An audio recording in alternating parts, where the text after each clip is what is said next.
जय माता दी। तो आइए रसपान करते हैं संतोषी माता की व्रत कथा का। माना जाता है कि यह कथा पढ़े बिना संतोषी माता का व्रत अधूरा होता है। संतोषी माता व्रत की पौराणिक कथा के अनुसार एक बुढ़िया थी, उसका एक ही पुत्र था।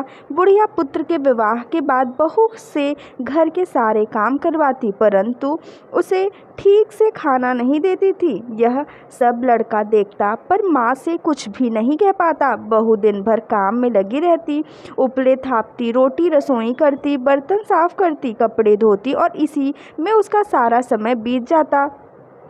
काफ़ी सोच विचार कर एक दिन लड़का माँ से बोला, माँ मैं परदेश जा रहा हूँ। माँ को बेटे की बात पसंद आ गई तथा उसे जाने की आज्ञा दे दी। इसके बाद वह अपनी पत्नी के पास जाकर बोला, मैं परदेश जा रहा हूँ, अपनी कुछ निशानी दे दो। बहू बोली, मेरे पास तो निशानी देने योग्य कुछ भी नहीं है। यह कहकर वह पति के चरणों में गिरकर रोने लगी। इससे पति के जूतों पर गोबर से सने हाथों से छाप बन गई। पुत्र के जाने के बाद सास के अत्याचार बढ़ते गए।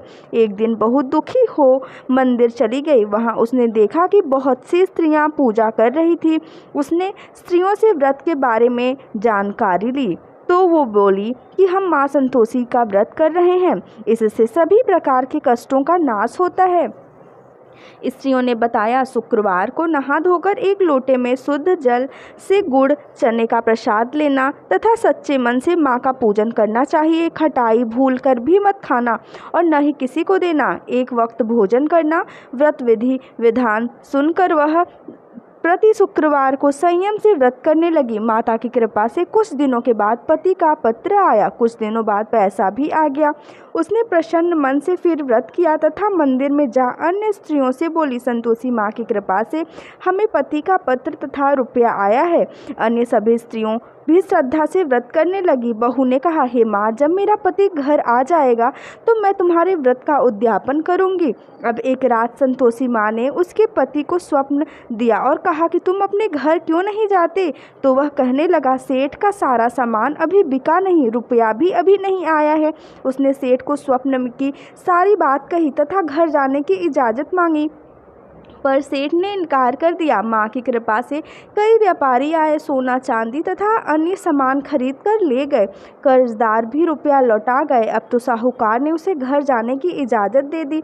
घर आकर पुत्र ने अपनी माँ व पत्नी को बहुत सारे रुपए दिए। पत्नी ने कहा कि मुझे संतोषी माता के व्रत का उद्यापन करना है, उसमें सभी को न्योता दे। उद्यापन की सारी तैयारी की। पड़ोस की एक स्त्री उसे सुखी देख ईर्ष्या करने लगी थी। उसने अपने बच्चों को सिखा दिया कि तुम भोजन के समय खटाई जरूर मांगना।